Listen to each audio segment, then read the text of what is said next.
Nakakatawa yung mga comment doon sa pinost ko na libreng courses ng Harvard.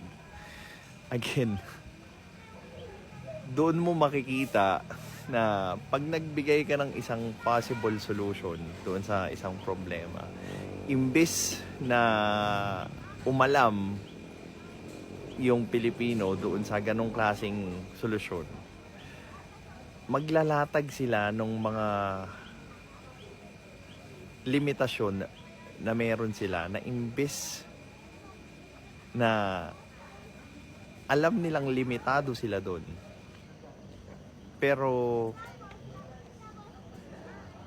imbes na alamin nila yung limitasyon nila or para matuto sila doon, they will just keep on giving excuses. They will just keep on giving why I cannot. Pag naging ganun kasi yung mindset mo, wala kang, yung utak mo, hindi siya magkakaroon ng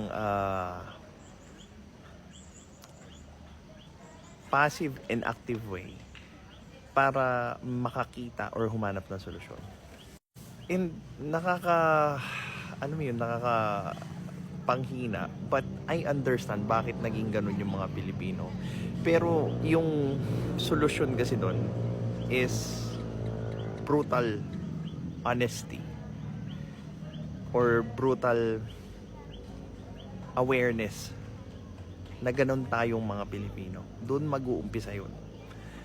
Hanggat hindi ka nagiging aware doon sa ugali mo na ganun, you are not going to grow out of your weak version of self. Medyo hirap kasi akong mag-post ng links dito actually sa comments nor doon sa description, because medyo maarte si TikTok about sa links. So trinay ko naman sa sarili ko, ginugel ko Harvard free course, yung 3 keywords pa lang na yun, lumabas na top result.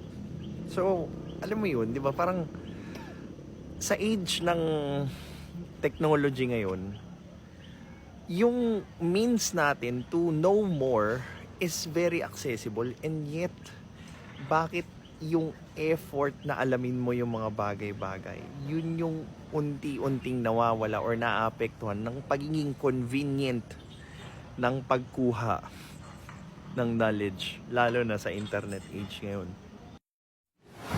This is Pinoy Extreme.